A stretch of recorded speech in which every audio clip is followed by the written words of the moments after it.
Marriage is a very hard topic for a celibate priest to talk about. But marriage and divorce. Marriage.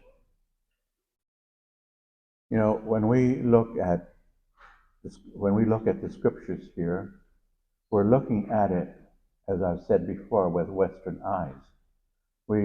Jesus was an Easterner, so we need to look at them with Eastern eyes. What are they saying? And marriage in Jesus' time and before Jesus, was certainly a complicated thing. Abraham had X number of wives, David had a few wives also himself. So it's a complicated issue. And it's the same thing in today's world. What does Tom Brady and J-Lo have in common? They both have 5 rings.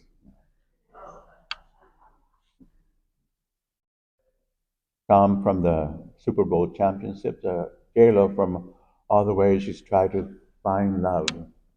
I think she's going to surpass him too. I heard that she's going to get she's keeping another 6th ring now. Anyway, looking for love in all the wrong places, as we would say. We need to look at this reading not only in Eastern terms, but also the way in spiritual terms, which is most of the time what Jesus talked about. When I was in pastoral ministry, I would have a young couple come in and ask them, why do you want to get married in the church? And they would always say, because we love one another.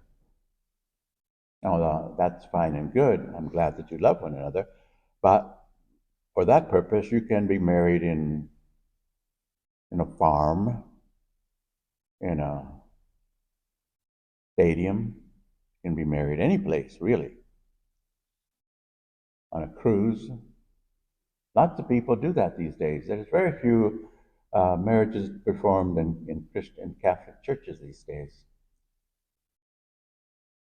And after a little bit of tutoring and helping, we say that, why do you want to get married in church? Because in essence, when you marry in the church, it is a 3-way proposition. Man, woman, and God. This reading here today reminds me a little bit of what this coming Sunday is all about, the Trinity. Father, Son, Holy Spirit. God is 3 persons. And yet one God. Love is the issue that ties them all together. And so when you enter into sacramental marriage, you're entering into a relationship with God. Not only with your spouse, but also with God. And so it's important, that's a very important detail for us as Catholics, because it's just so powerful that Jesus himself always talked about his relationship with his people, with his church, as his relationship as in a bride loves her husband, or husband loves her bride. There's always a matrimonial language that Jesus used in talking about his church. And so marriage in the Catholic Church is a sacramental thing. It is a blessing that's drawn from God. And so if the marriage is in God's name, it cannot be dissolved. All right.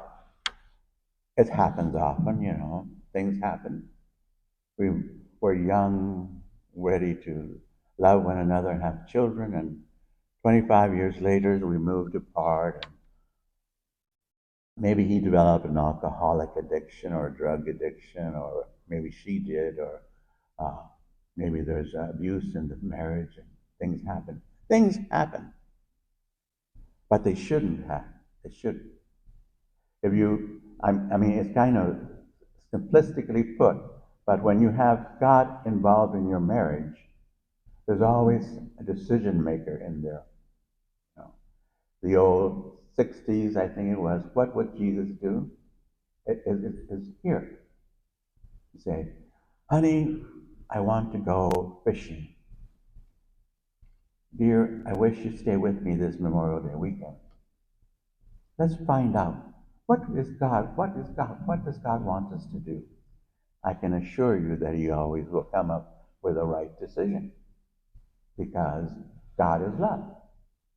God only seeks the love, the good of the other person, so that in a sacramental marriage is just pure love that rules that marriage. And so marriage can be a complicated thing.